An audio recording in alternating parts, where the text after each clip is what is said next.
My fiancée rolled her eyes and said, "Here we go again, another insecure man speech," when I brought up her study sessions. I stayed silent until her bestie slipped up. Then I did this, and she lost her mind. All right, Reddit. I caught my fiancée cheating, so I moved out of my own apartment while she was with her side piece. She ended up stalking me like a discount Ethan Hunt. But here's the thing. I never felt more secure than in the house she'll never step foot in. Here's how it all unfolded. I, 27 male, thought I had my life figured out. 3 years with my fiancée Zoe, 25 female, who was this brilliant graphic design student with big dreams and a bigger attitude. We'd been engaged for 8 months, living in my apartment because, I'm the one with the actual income while she focused on her studies. Here's where it gets interesting. I'd been secretly shopping for houses for months. Found this perfect place about 20 minutes outside the city. 3 bedrooms, 2 baths, garage, the works. I was planning to surprise her after graduation with the keys to our future. Had the down payment saved, good credit, stable job. I was going to be the guy who swooped in with the dream house right when she needed it most. So as I said, the apartment lease was in my name only. My choice, my credit, my problem if things went south. I covered rent, utilities, groceries, car insurance, basically everything that cost money. Zoe contributed by occasionally buying coffee and complaining about how expensive everything was. Real team player. Now I need to introduce you to the legend, my best friend Silas. Silas thought I was nuts for carrying the whole financial load, but he's also the kind of guy who finds humor in watching people dig their own graves. Tall, sarcastic, with this gift for saying exactly what you're thinking, but 10 times funnier. He'd been my roommate in college, and now he was the guy I called when I needed someone to tell me I wasn't losing my mind. Silas had opinions about Zoe from day one, but he kept them mostly to himself. Mostly. He'd make these little comments like, "That's interesting," whenever she'd explain why she couldn't contribute to rent that month, or "Good for her," when she'd announce another girl's night that somehow required me to fund her Uber home. The guy had actually tried to warn me 6 months earlier. We were at a bar and he goes, "Bro, you know what's weird? Zoe never talks about the future with you in it. Like, ever. It's always when I graduate or when I get my career going. Never when we do this, or when we move there." I brushed it off back then. I didn't think much of it. Anyways, the engagement happened because I thought that's what you do when you've been with someone for 3 years and you're ready to level up. I mean, why not? 3 years of my time should be worth it. Yeah, famous final words. Zoe said yes, posted about it all over social media, started planning this elaborate wedding that somehow kept getting more expensive every time we talked about it. I figured we'd get married, move to the house, and start building something real together. What I didn't figure was that while I was building our future, she was building whatever. I'm getting ahead of myself. Here's the thing about being a logistics manager. You get really good at spotting when things don't add up. The weird stuff started about 2 months ago. Zoe, who used to be home by 8 most nights, suddenly had all these late study sessions. "Group project with Claire and Daisy," she'd say, grabbing her keys in this little overnight bag like she was going on some academic expedition. Claire and Daisy were her college friends. Claire was the responsible one who actually seemed to study. And Daisy was, well, Daisy was about as sharp as a bowling ball and twice as likely to roll into traffic. Sweet girl, but keeping secrets wasn't exactly her strong suit. Eomologer. I'm spoiling it. Wait. These study sessions were happening 3, sometimes 4 nights a week. Zoe would leave around 7, come home after midnight, and immediately hit the shower. Every time. Like clockwork. She'd say they were working on some major portfolio project, but when I'd ask specifics, she'd get vague and irritated. "You wouldn't understand the creative process," she'd say, which was her polite way of calling me a boring guy who couldn't appreciate art. Fair enough, except I'd been dating an art student for 3 years and had sat through more portfolio reviews than I could count. I knew what real design work looked like, and it didn't usually require midnight showers. Then there was the phone situation. Zoe's phone used to sit on the coffee table, face up, no big deal. Suddenly it was face down, always on silent, and she'd take it with her to the bathroom. When I'd walk into the room while she was texting, she'd flip it over or minimize whatever she was looking at. Classic. The attitude shift was the real tell, though. Zoe went from being occasionally moody to being consistently dismissive. I'd ask about her day, and she'd respond like I was bothering her. I'd suggest dinner plans, and she'd roll her eyes like I was some clingy boyfriend interrupting her important life. But here's where things got really interesting. I started paying attention to Claire's social media, because if they were really spending 3 nights a week working together, there'd be evidence. Coffee cups from late-night study sessions, complaints about how tired she was. Something. Instead, Claire's Instagram showed her at home most nights, posting pictures of her cat and whatever Netflix show she was binge-watching. Tuesday night, while Zoe was supposedly at Claire's place working on layouts, Claire posted a story about making dinner and watching rom-coms alone. Wednesday, same thing. Claire at home, posting about having the place to herself to work. Either Claire was the most dedicated liar on social media, or Zoe's study sessions weren't happening where she said they were. I started noticing other small things too. Zoe would mention specific details about what they were working on. Logo designs for a fictional restaurant, branding packages for made-up companies.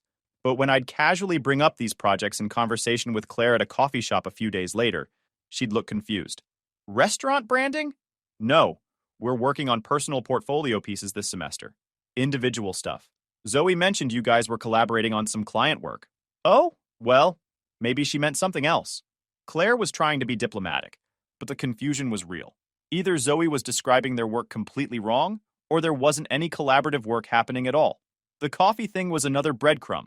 Zoe started bringing home fancy coffee from this place called Grind Coffee, which was nowhere near campus or Claire's apartment.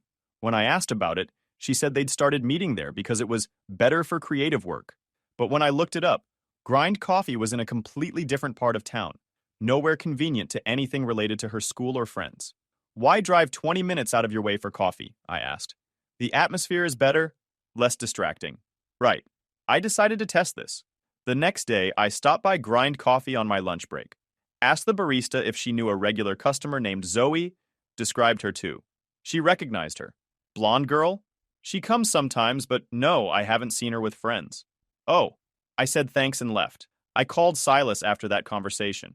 Dude, he said, I'm not saying she's definitely cheating, but if it walks like a duck and showers like a duck, I don't want to be that guy who accuses his fiancée of cheating just because she's been acting weird.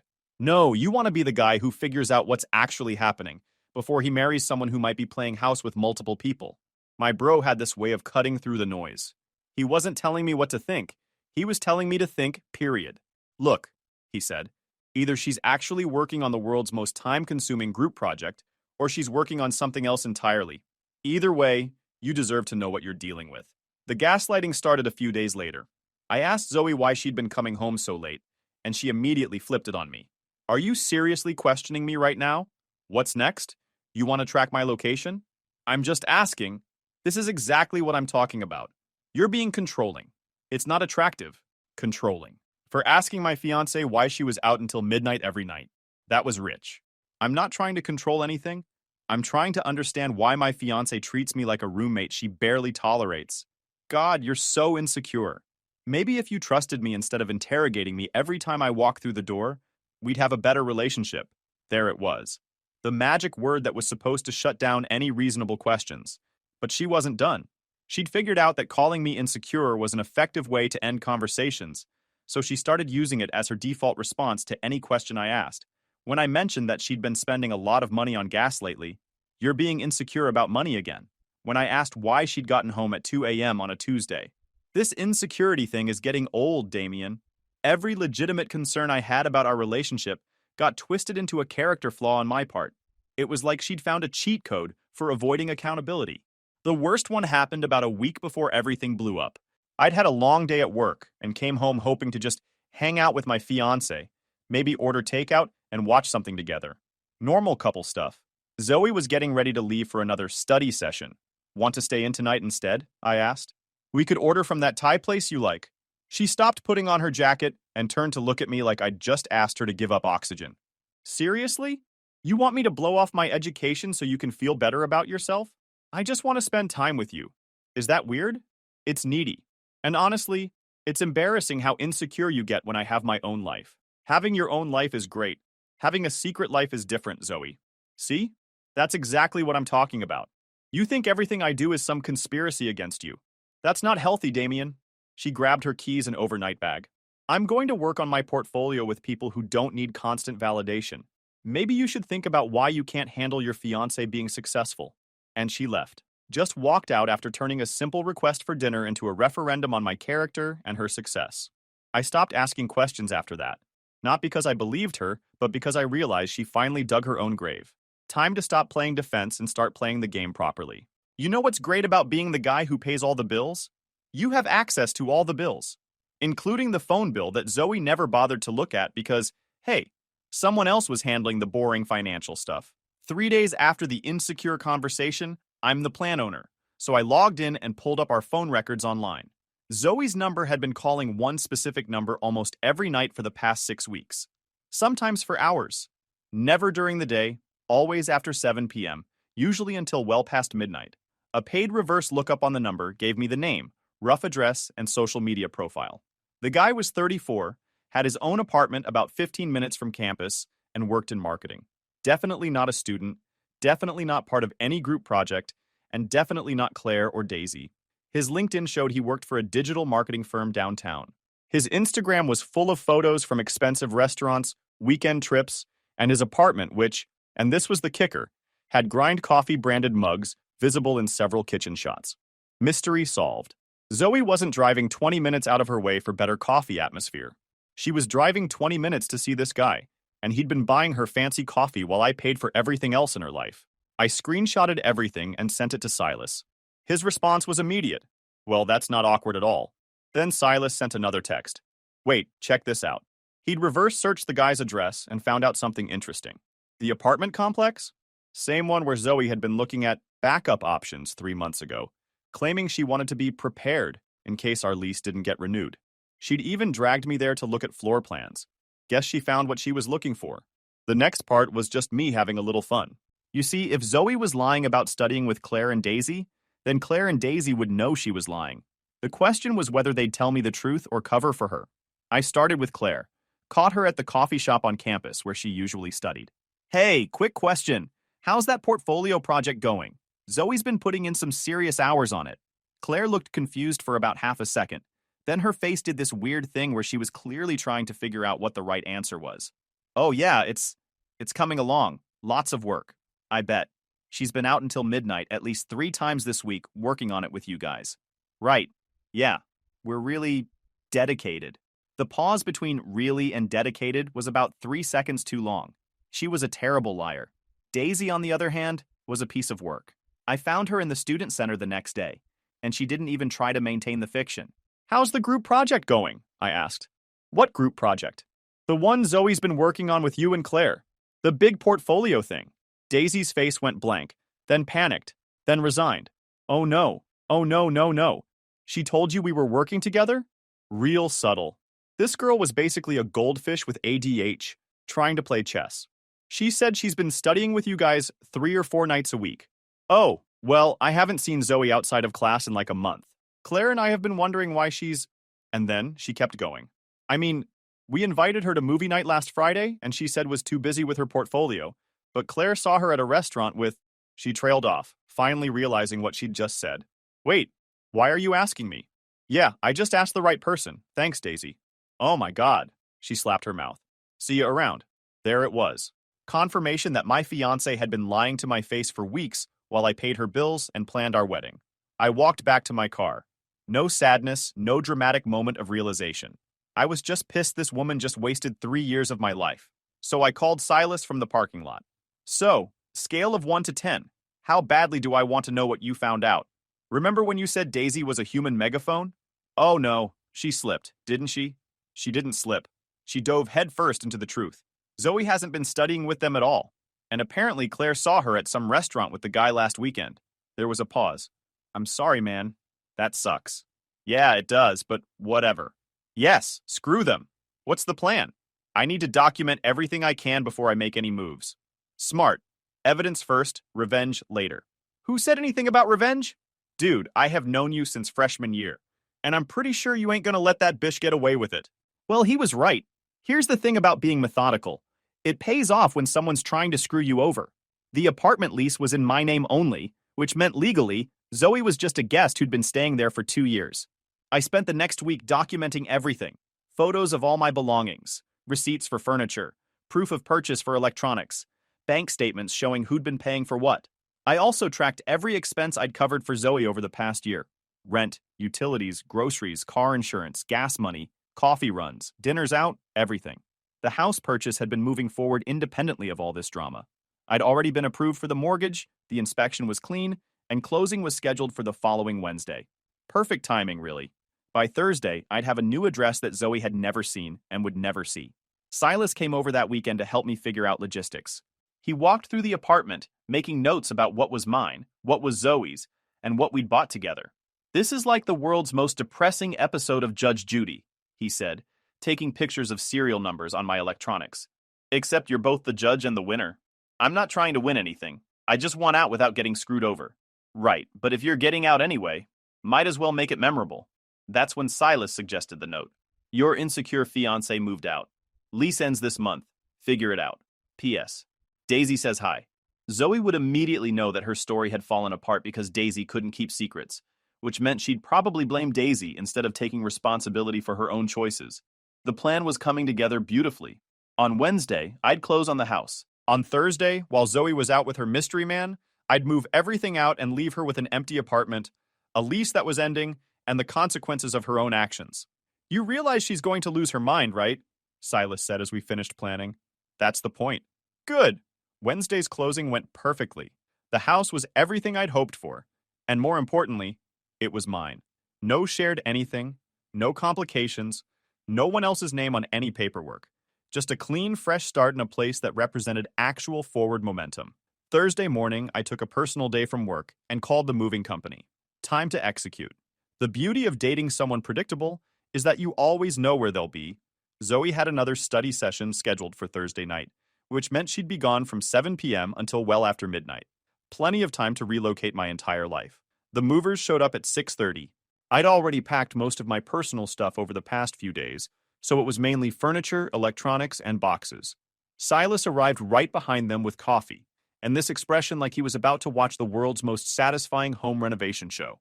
"Gentlemen," he announced to the moving crew, "today we are relocating a man's dignity. Please handle with care." I'd hired good movers, the kind who don't ask questions about why someone's moving out of their own apartment while leaving half the stuff behind. They just moved boxes, loaded furniture, and collected their check. Watching my stuff disappear from the apartment was satisfying. The couch I'd bought, gone. The TV I'd saved for, gone. The bed I'd been sleeping in while my fiancé texted other guys, definitely gone. All of it heading to a house that represented an actual future instead of whatever weird game I'd been playing for the past year. Zoe's stuff stayed exactly where it was. Her stuff, her problem. The closing packet and spreadsheet went on the kitchen counter right next to the note. Silas added a calculator. Right before we left, Silas goes, "Hold up," and disappears into the bathroom. Comes back with Zoe's expensive shampoo and conditioner, the stuff that costs like $40 a bottle. "Consider it a moving expense," he said, tossing them in his bag. By 10 p.m., the apartment was empty of everything that mattered to me. The movers headed to the new house, and Silas and I did one final walkthrough to make sure we hadn't missed anything. "You know what's weird?" Silas said, looking around at the empty living room. "This place looks bigger without your stuff in it. That's because most of the furniture was mine. The house was going to be something real." We locked up and headed to the new place. The movers were already unloading when we got there, and seeing my stuff in the new space felt like everything was falling into place. Bigger rooms, better light, a garage for my car, and a yard where I could actually do something other than stare at other apartment buildings. "This is nice," Silas said, looking around the living room. "Like really nice. She's going to hate that she'll never see it. That's not why I bought it." "I know, but it's a nice bonus." We spent the next few hours getting basic stuff set up. Bed, TV, coffee maker. Enough to be functional while I figured out the rest. The house felt different from the apartment immediately. More space. More potential. More like a place where someone could actually build something instead of just existing. Setting up the bedroom was surprisingly satisfying. New mattress, new sheets, everything fresh and completely mine. No shared closet space. No compromise on furniture placement. No one else's stuff cluttering up the space. Just my things in my house, arranged exactly how I wanted them. The kitchen was probably the biggest upgrade. Real counter space. A dishwasher that actually worked. Enough room for two people to cook without bumping into each other. Not that I was planning on sharing it with Zoe anytime soon. But someday, with someone who deserved to see it. By midnight, I was officially moved into my new life. My phone had been on silent all evening, but when I checked it before going to sleep, there were no missed calls or texts from Zoe. She was still out, probably still lying to someone about where she'd been for the past 8 months.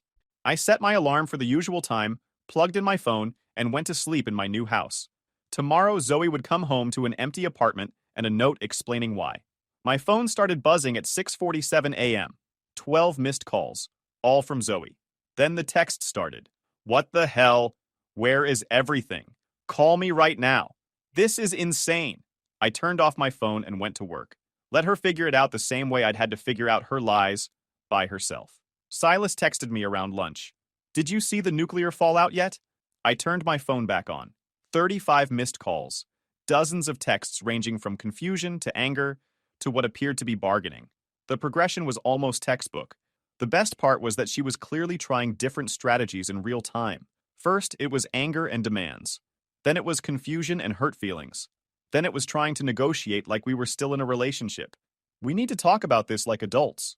I can explain everything. You're being childish. I never meant for this to happen. Then came the really desperate stuff. I know you're getting these messages. This is crazy, Damien. You can't just leave. Please just call me back so we can figure this out. I didn't call back. I finished my work, went to the grocery store, and spent my first evening in the new house setting up my office and ordering furniture online. Around 9 p.m., I got a text from an unknown number. Hey man, this is Marcus. I think we need to talk. The marketing guy had found my number somehow. I didn't reply. Whatever he had to say could wait forever. Friday morning brought a new development. Zoe showed up at my job. I work in a logistics center, which means there's a front office with customer service people and a secure area where the actual work happens. Zoe somehow convinced someone at the front desk to call me because she had an emergency she needed to discuss. When I came out to the lobby, she was pacing around like a caged animal, mascara smeared, wearing yesterday's clothes. The same clothes she'd been wearing when she left for her study session the night before. You can't just disappear, she said, loud enough that everyone in the lobby could hear. We're engaged. We live together. You can't just move out without talking to me. We live together, I corrected. Past tense. And we were engaged. Also past tense. This is ridiculous. You're throwing away 3 years because of what, some misunderstanding? I'm not throwing away anything. I'm just cleaning up a mess. That's when she really lost it. Started crying, then yelling, then crying while yelling. Are you abandoning me? How can you be so heartless? You promised me a future. You can't just take it back. You left me with nothing. How am I supposed to pay rent? How am I supposed to eat? Figure it out. The crying got louder. I can't believe you're being this cruel. Over some stupid fight about trust? You need to leave, I calmly said. No, I am not leaving before we make things right. Now. Sucks to suck, Zoe. There's nothing to fix. Just leave now. Yelling won't give you anything. Damien, please just let's talk, okay? He means nothing to me. I love only you. I was just stressing about the wedding and wanted to. I'd held it together for weeks. Then I snapped, shut the hell up. I don't want to hear one more word from you. Get the hell out of here. I'm done wasting time. The front desk called security, and I got to watch her get escorted out of my workplace while my coworkers pretended not to stare. She was still yelling as they walked her to the parking lot. You can't just throw people when things get difficult. How cruel you are. My supervisor pulled me aside afterward. Is everything okay at home? It is. Been there, brother. My ex-wife tried the same workplace ambush when I filed for divorce. Just keep documentation of everything. And if she shows up again, we'll handle it. The family pressure started that weekend. Zoe had apparently called my parents, her parents, and several mutual friends with some version of the story where I'd abandoned her without warning because of my trust issues. My mom called Saturday morning. Honey, I just talked to Zoe. She's really upset. She said you moved out while she was studying. She wasn't studying, Mom. What do you mean? I explained about the phone records, the lies about studying with Claire and Daisy's confession. Mom got quiet for a long minute. Oh, well, that changes things. Yeah, it does. Are you okay? I'm great. My dad was more direct when he called an hour later. Your mother told me what happened. You did the right thing. Thanks, Dad. That girl always seemed a little too comfortable spending your money. I never said anything because you seemed happy, but I know, I should have seen it sooner. It's all right, cheaper than divorce. Don't beat yourself up about it. But the best call came from Zoe's dad. This guy who'd been planning to walk his daughter down the aisle to marry me called to apologize. Son, I had no idea what she was doing. Her mother and I are mortified. We raised her better than this. Even her own parents were on my side. The friend group drama was the real entertainment, though. Silas had connections to their social circle through Claire, so he got the play-by-play of how everything imploded. Zoe's first move was blaming Claire for not being a convincing enough liar. She called Claire at 2 a.m., crying about how it was Claire's fault I found out. Claire, who'd been feeling like crap about lying for months, finally told Zoe that if she hadn't wanted to get caught cheating, maybe she shouldn't have been cheating. Then she hung up. So Zoe pivoted to blaming Daisy for ruining her relationship. Big mistake. Turns out Daisy didn't even know Zoe was actually cheating. When Zoe started screaming at her, Daisy was like, "Wait, you were actually cheating? I thought you were just being weird about school stress." Oh my god, that's so much worse. No wonder he left. From there, it was pure chaos. Claire took Daisy's side, other friends picked sides, and within a week their entire friend group had imploded. Claire and Daisy stayed tight but wanted nothing to do with Zoe. The best part? Daisy kept accidentally making things worse for Zoe by telling people details she didn't realize were secrets. And when Zoe tried telling people I was controlling and jealous, Daisy would turn around and mention how I was paying for Zoe's coffee and gas money while she was seeing some other guy. Made it pretty hard for Zoe to paint me as the villain. The social media meltdown was the cherry on top. Zoe posted one of those vague relationship posts about how some men can't handle strong, independent women, and how she was better off without someone who didn't trust her. The comments section was brutal. People who knew what had actually happened started sharing the real story. Someone mentioned the empty apartment and the spreadsheet.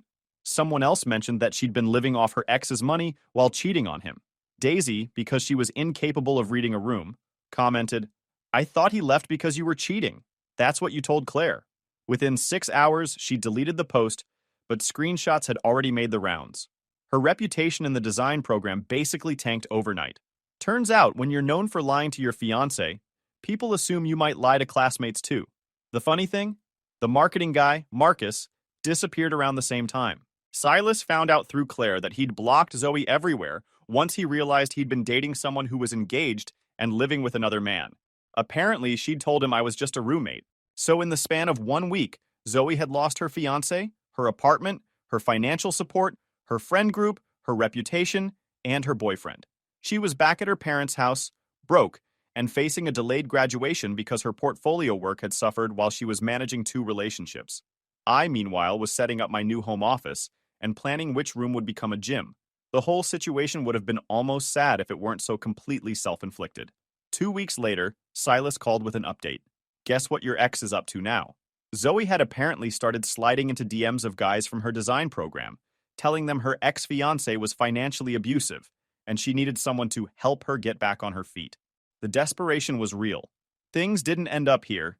There was one final act, and it was hilarious. So there I was, minding my own business at 11:30 p.m., when Silas calls me sounding way too amused for a Wednesday night. "Bro, you got yourself a midnight visitor." "What now?" "Check your window. Your ex-fiancé just leveled up to full-blown stalker mode." I peek through the blinds, and sure enough, there's Zoe sitting in her little Honda Civic, like some discount PI, phone pressed against her window taking pictures of my house. She'd been out there for like 40 minutes at this point. How'd she even find my address? Property records, genius. Takes 2 seconds on Google. But here's the thing. I'm about to go have a little chat with our aspiring photographer. "Silas, just leave it." Click. He'd already hung up. I watched him park right behind her car, boxing her in. Classic move. Then he strolled up to her window like he was approaching a drive-thru. All casual confidence. When he tapped on her glass, Zoe literally jumped so hard she probably got whiplash. She rolled the window down halfway, and even from across the street I could hear her voice getting shrill. "Silas? What the hell are you doing here?" "Oh, just neighborhood watch duty, making sure we don't have any weirdos lurking around taking creepy photos at midnight." "I'm not lurking. This is public property." He pulled out his phone and started recording. "Right, so just to be clear, you're sitting outside your ex-fiancé's house at nearly midnight, taking pictures of his windows. That's your official statement?" "Stop recording me!" She was full-on screeching now. "Nah, I think I'll keep this rolling. For legal purposes, you understand. In case we need to explain to the cops why you're out here acting like a discount secret agent. You can't record me without my consent. Watch me." He zoomed in on her license plate. "Just documenting the vehicle used in tonight's stalking expedition." That's when Zoe completely lost it. "Stalking? I'm just trying to see what kind of life he's living while I'm stuck back at my parents' house." "So this is your solution? Sitting outside at midnight? He turned everyone against me. You used to be my friend." "Nah, Zoe. I was friendly because you were with my boy. But friends don't lie to friends for months while planning weddings they have no intention of honoring. Friends don't. Shut up. Just shut the hell up. Getting a little defensive there.